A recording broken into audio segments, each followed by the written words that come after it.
Primeira videoaula de hoje, nós vamos fazer essa transição do Brasil Império para o Brasil República, o que levou à queda do imperador Dom Pedro II e a instalação de um novo regime no Brasil, o regime republicano. Na segunda videoaula, nós vamos falar então das medidas adotadas pelo governo republicano implantado no Brasil em 1889.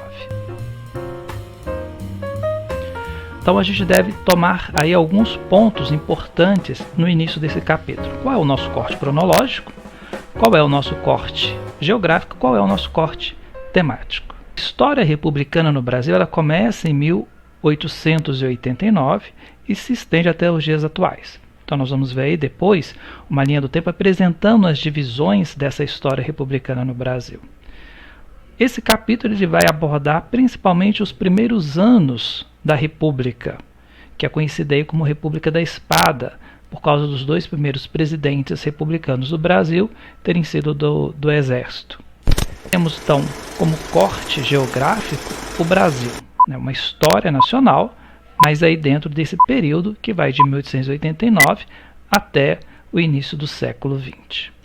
O conceito de república aparece aí muito forte para nós. O primeiro modelo de república que nós temos, ou matrizes do republicanismo, como dizem alguns pesquisadores da UFMG, surge em Roma, com a República Romana. O segundo modelo de república está na Inglaterra, com a República de Cromwell, quando é derrubada a monarquia e a Inglaterra passa por um período republicano. O terceiro modelo, que vai ser muito forte no Brasil, principalmente em alguns movimentos que ocorreram no final do século XVIII e início do XIX, como a Inconfidência Mineira, a Inconfidência Baiana, que é a República dos Estados Unidos da América. É o primeiro país a tornar-se independente no continente americano, a separar-se de sua metrópole, e ele não adota essa forma de regime muito comum na Europa, que é a monarquia, mas ele vai adotar o republicanismo. Então, o terceiro modelo, que é um modelo forte na história do republicanismo no Brasil, é o modelo estadunidense, onde várias regiões se unem, mas com um poder centralizado, a ideia do federalismo. E o outro modelo que para nós será importante é a República Francesa. E aí alguns documentos vão aparecer para nós de maneira muito pontual, mostrando essa aproximação do Brasil com a República Francesa. Esses modelos republicanos que nós temos nos ajudam a pensar que o Brasil ele não traz nada de novo, do ponto de vista teórico. O regime criado no Brasil vai absorver essas teorias políticas e vai transformá-la de acordo com uma realidade local. Por isso que essa república que é criada no final do século XIX até 1930, ela vai receber algumas designações, como República Velha ou República Oligárquica. Porque um dos discursos que os republicanos tinham era dar maior participação popular na administração do país ou nas coisas públicas. Só que isso não ocorreu. Por isso esse nome de República dos Excluídos, porque boa parte da população foi excluída desse processo democrático ou do processo de participação na política brasileira. Para a gente fazer essa transição, é importante que a gente relembre alguns aspectos da forma de organização do Estado no Brasil Império. Qual era a função do rei, como que o rei exercia o seu poder, para saber quais são as críticas e quais vão ser as mudanças que serão operacionalizadas nesse momento. A gente retoma então alguns pontos importantes lá da matéria de Brasil Império. E uma coisa que nós temos que chamar a atenção, que é um dos pontos que os republicanos irão fazer muita crítica ao governo, como que se dava a administração do Estado na monarquia brasileira, mesmo sendo uma monarquia parlamentar. O rei ele terá o quarto poder, que é o poder moderador, que concede a ele uma gama de atividades para poder interferir nos demais poderes. Essa ideia que Montesquieu defende da isonomia dos poderes, ela não vai ser muito clara no Brasil monárquico. E esse vai ser um dos pontos críticos aí. Então vamos aqui para os nossos esquemas. E é bom que vocês vão tomar nota também aí no caderno de vocês, facilitando depois o processo de estudo para a realização das atividades. Bom, o nosso esquema começa mostrando quais eram as funções do imperador. Primeira função que competia ao rei era nomear o presidente do Conselho de Ministros, o que seria o primeiro-ministro, né, aquele que vai ajudar na administração do Estado. Segundo, o rei também poderia nomear o poder executivo dos estados. E o próprio rei também exercia o poder executivo a nível de nação, a nível de império. O rei também nomeava os senadores. Ele recebia uma lista, a partir desta lista ele nomeava então aqueles que iriam ocupar os cargos no Senado.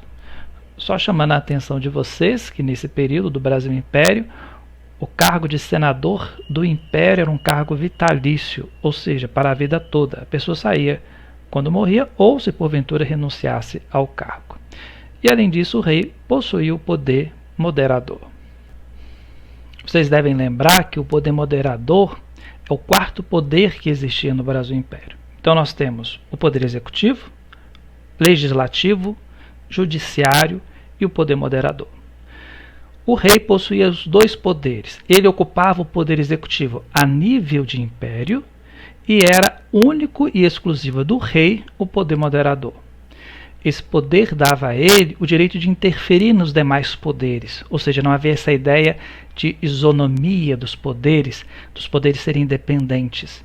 Isso vai ser uma das grandes críticas que os republicanos irão fazer. Por causa do poder moderador, além de nomear os senadores, ele também nomeava os juízes da Suprema Corte e poderia decretar o recesso parlamentar a qualquer momento, além de ser a função do rei também de abrir e fechar as atividades do parlamento brasileiro, como acontece nas demais monarquias. Então veja que vocês podem ver que o poder moderador confere ao rei muito mais poderes, principalmente de interferir nos outros poderes que deveriam ser independentes e autônomos entre si.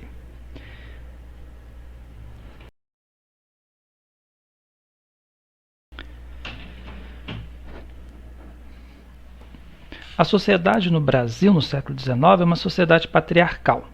Ela se organiza em torno da figura do patriarca daquela família ou da figura paterna daquela família, tanto no campo da organização social, familiar, quanto no campo da organização política. A participação de mulheres na história republicana do Brasil só vai acontecer depois de 1930. Um outro ponto importante é chamar a atenção dos aspectos da economia. O Brasil tem nesse período uma economia rural. O Brasil não é um país industrializado.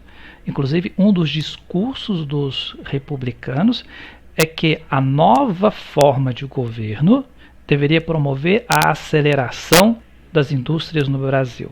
Ou seja, o Brasil deveria ser um país moderno. Um país moderno para eles é um país que possui indústrias. 60% de toda a atividade econômica do Brasil está em torno da agricultura, em especial um produto, que é o café, que vai atingir cifras acima de 80% das exportações brasileiras. E dois eixos econômicos importantes vão se destacar no século XIX. O primeiro deles em São Paulo, com a cafeicultura, e o segundo com Minas Gerais, com produtos relacionados à agropecuária. Quais eram, então, as bases que o governo imperial tinha para poder se sustentar? O imperador vai se sustentar em três bases durante todo o século XIX. Em São Paulo, ele vai apoiar-se nos cafeicultores, não só em São Paulo, mas no restante do Brasil, naqueles que detêm então as grandes propriedades de terra e que utilizam a mão de obra escrava africana como principal meio de trabalho. A segunda forma em que ele vai se apoiar, a segunda base que o império vai ter, vão ser os militares, que vai dar esse suporte para sufocar as inúmeras revoltas que vão ocorrer em todo o século XIX.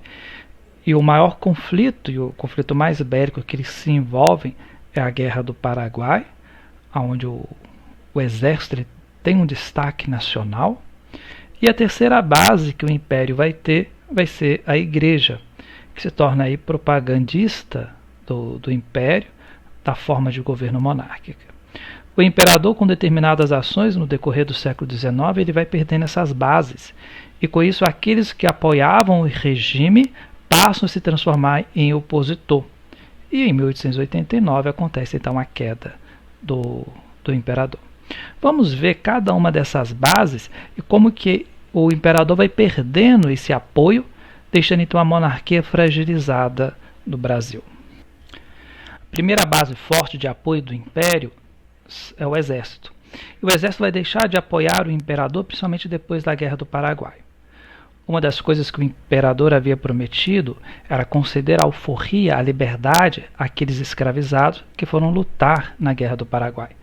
No entanto, isso não aconteceu com o fim da guerra. Isso leva o exército a deixar de dar apoio ao império, pois ele vê que na guerra esses homens também lutaram bravamente do lado dos homens brancos, levando o exército a tomar para si a causa abolicionista. Houve também um outro problema dentro do exército, em que foi descoberto na região norte do Brasil desvio de recurso na compra de fardas e alimento. Os generais querem resolver internamente esse problema, afastam aquele comandante que era responsável por essas compras. O imperador, no entanto, o traz para o Rio de Janeiro e o mantém no cargo no Rio de Janeiro. Isso é um outro problema que vai agravar ainda mais as chamadas questões militares. A segunda base de apoio é a igreja, que faz essa propaganda em apoio à monarquia. E há, no período do Brasil Império, chamado padroado, a união da igreja com o Estado, em que alguns párocos serão funcionários do rei e recebem as suas côngruas, os seus salários do Tesouro Real. Em 1864, o Papa Pio IX ele publica uma bula na qual ele proíbe a participação de maçons na igreja e proíbe também os padres de participarem da maçonaria. Por causa do padroado, o rei deveria aprovar essa bula para ser implementada no Brasil. O rei então proíbe a aplicação dessa bula dentro do território brasileiro. 3 bispos na região Nordeste vão aplicar a bula e exigir então que os padres se distanciem da maçonaria e que os leigos também não participem dessa agremiação. Imediatamente o rei mandou prender esses 3 bispos. Eles foram condenados no Rio de Janeiro, mas tiveram a pena comutada, trocada por prisão domiciliar. Esse episódio, que é o chamado questão religiosa, faz com que a igreja deixe de apoiar o império a partir de então da proclamação dessa bula do Papa Pio IX. A última base que o império vai ter, que sustentava ainda, são os cafeicultores, os grandes proprietários de terra. Em 1888, no dia 13 de maio, a princesa Isabel então promulga a Lei Áurea, que abole a escravidão no Brasil e que concede a liberdade então àqueles que ainda eram cativos. Nesse período, quem estava administrando o Estado brasileiro era a princesa Isabel, a herdeira do trono. O imperador estava em viagem para a Europa, em viagem de Estado. Ela então é a primeira mulher a administrar o Brasil no período do Império e da história brasileira. E é ela que assina então a lei que liberta e coloca fim à escravidão no Brasil. Só que essa medida não foi acompanhada daquilo que os fazendeiros desejavam, já que eles haviam comprado esses homens escravizados, eles queriam ser ressarcidos do prejuízo que estariam tendo. E o que não ocorreu. Essas questões relativas aos apoios que o Império tinha, ou às bases do Império, elas vão ser cobradas na maioria das vezes de vocês a partir de documentos imagéticos. Por isso eu vou apresentar para vocês alguns documentos e nós temos que relacionar esses documentos com uma das bases que o Império possuía. O primeiro documento que nós temos, esta imagem que aparece principalmente quando o Império perde o apoio do exército. Veja que um membro do exército, ele observa um cativo ser chicoteado e ele, com a mão na cabeça, coloca-se como com desespero essa situação. E o exército também vai deixar de procurar cativos que estavam fugindo, principalmente para quilombos. Um outro documento imagético que também aparece trabalhando essa questão militar é quando saem em algumas charges de jornais, algumas matérias, essa imagem mostrando um membro do Partido Republicano, entregando para o general Deodoro, que era uma figura importante da época, símbolo do poder, né? Como diz que é para ele assumir o lugar do rei e governar então o país. Essa outra charge, ela menos popular em questão de prova, ela mostra o imperador ao centro, né, e ele do lado de dois membros do alto comando do exército. E o que esses documentos revelam é esses problemas que o império enfrentou, principalmente militares, onde os militares deixaram de dar esse apoio. Então, toda vez que vocês verem esses documentos imagéticos, nós temos que associá-lo a um dos problemas, que era a questão militar. O último documento que eu vou mostrar para vocês referente à questão militar é esse aqui. No caso do trono, alguém tenta derrubar o imperador. E na parte superior, a gente observa também umas figuras aí do imaginário disso que seria a formação da nação brasileira. Esse outro documento, ele mostra já um imperador cansado, né, que não dá conta mais de governar um país. Por isso, diante dos jornais que apresentam as inúmeras críticas e os inúmeros problemas que o país tem, o imperador dorme. Essa charge vai aparecer na revista Ilustrada, né? E quem faz essas principais propagandas contrárias ao governo é o senhor Agostini, que era um dos grandes críticos aí do Brasil Império. Um outro eixo de crítica que nós temos vai ser relacionado aí com a igreja, que é aquela segunda base que o Império perde. Nesse documento que nós temos aí, que vai aparecer na tela para vocês, mostra sentado de um lado o Papa Pio IX. Ele pega alguma coisa numa bacia, que é o nome da encíclica que ele aprova, determinando que maçons não deveriam participar da igreja, nem que padres deveriam participar da maçonaria, que é o documento Sílabus. E de outro lado, o imperador com a Constituição do Brasil.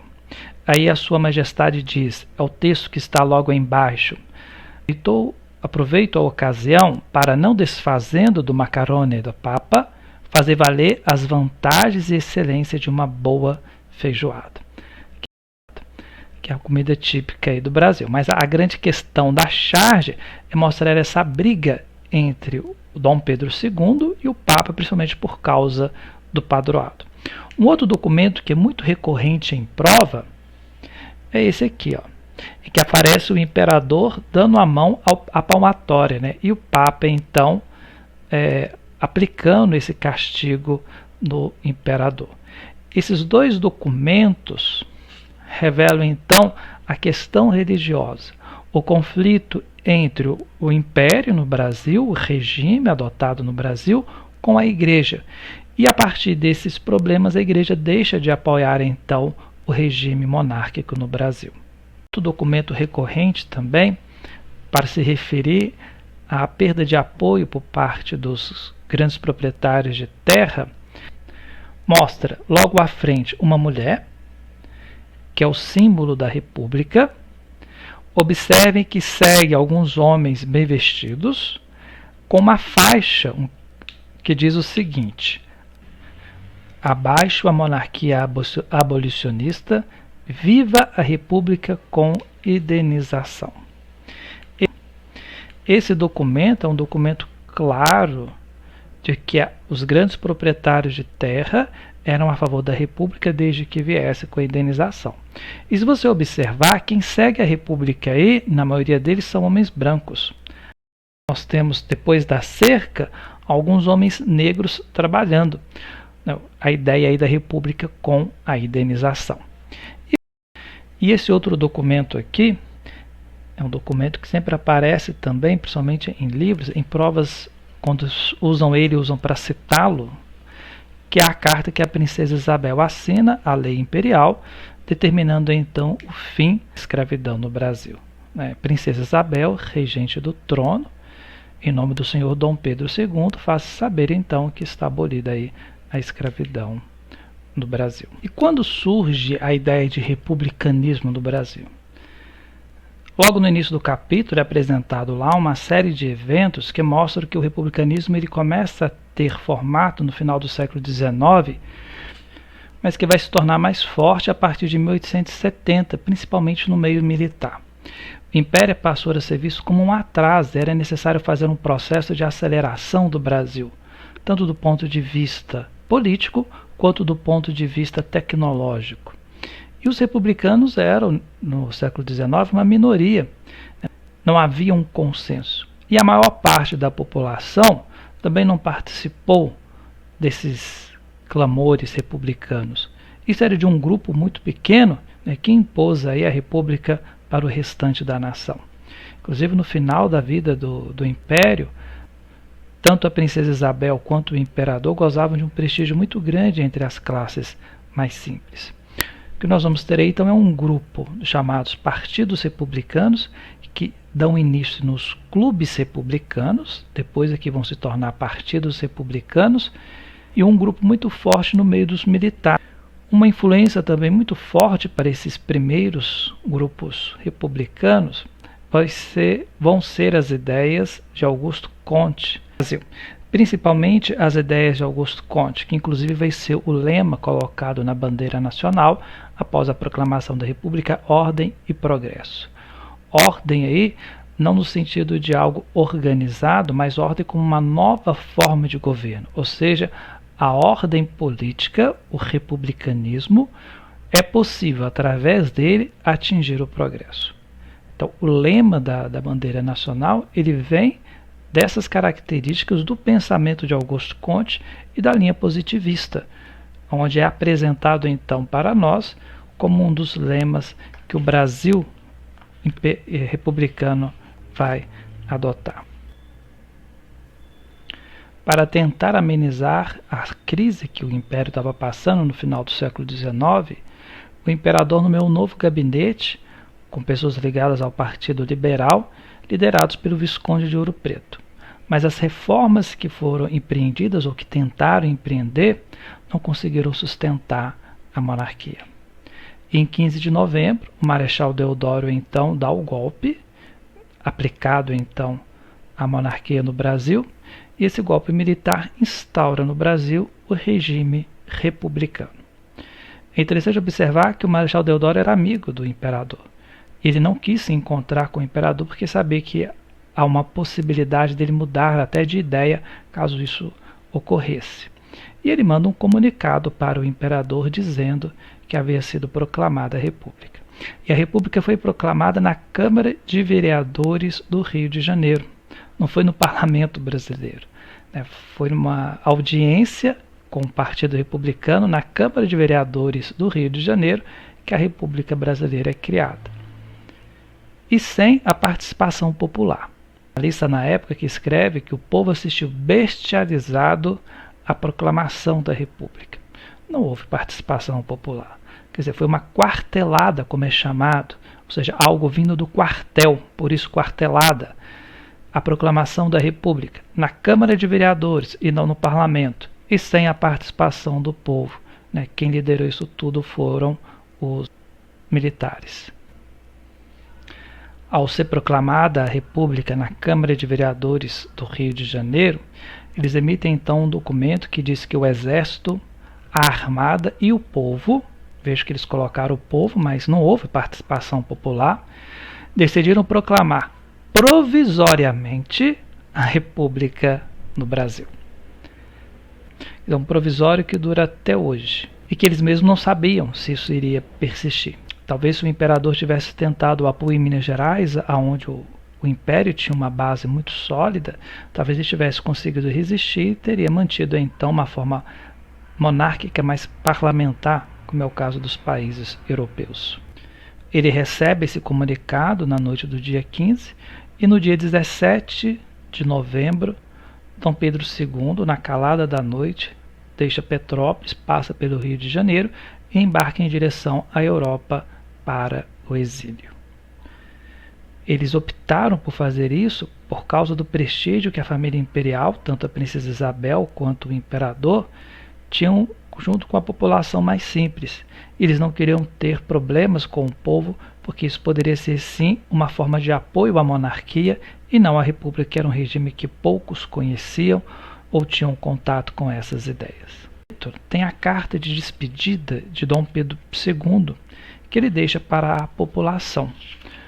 Então nós vamos encerrar essa primeira parte do capítulo lendo a carta de despedida do imperador, para depois entrarmos na segunda parte, que vão ser as principais mudanças que os republicanos vão realizar no Brasil.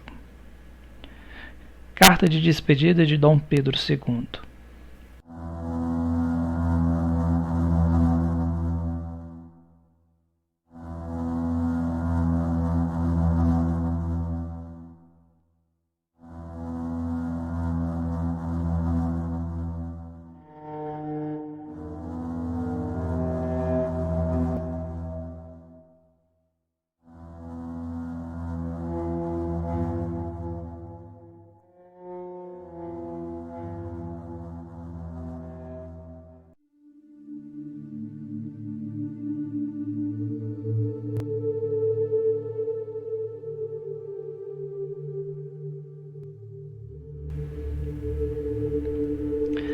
À vista da representação escrita, que foi entregue hoje, às 3 da tarde, resolvo, cedendo ao império das circunstâncias, parti com toda a minha família amanhã, deixando esta pátria de nós estremecida, a qual me esforcei por dar constantes testemunhos de estranho amor e dedicação, durante quase meio século em que desempenhei o cargo de chefe de Estado.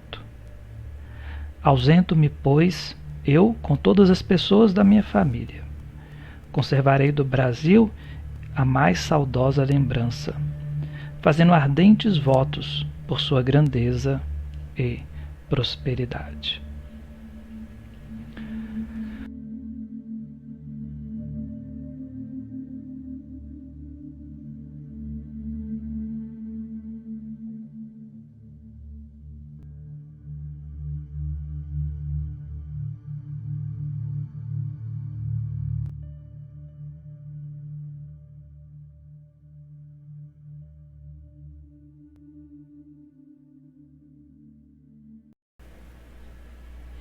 Há um outro documento importante que foi encontrado recentemente, que é um diário de uma das baronesas que foi na comitiva de Dom Pedro embora para a Europa.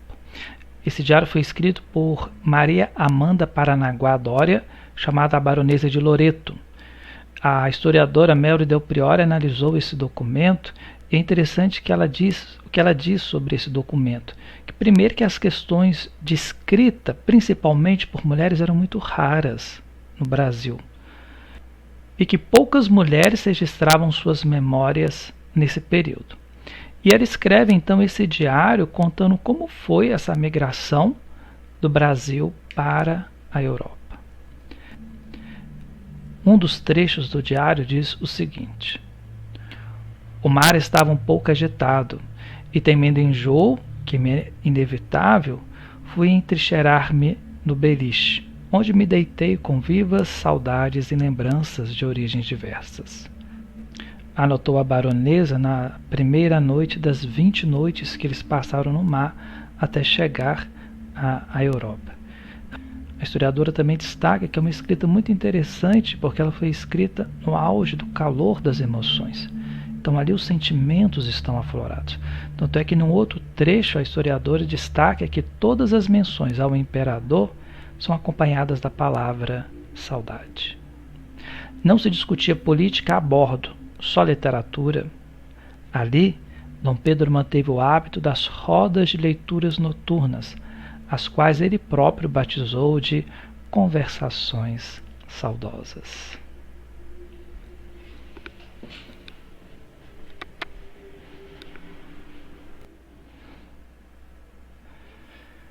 Na nossa próxima videoaula, nós então iremos ver quais são as principais e as primeiras medidas tomadas no período então republicano do Brasil, como os novos símbolos serão criados para designar esse novo momento da história política do Brasil, e as medidas tanto do ponto econômico quanto do plano político e social para a reestruturação do Brasil nessa nova ordem, a ordem republicana. Até a próxima videoaula!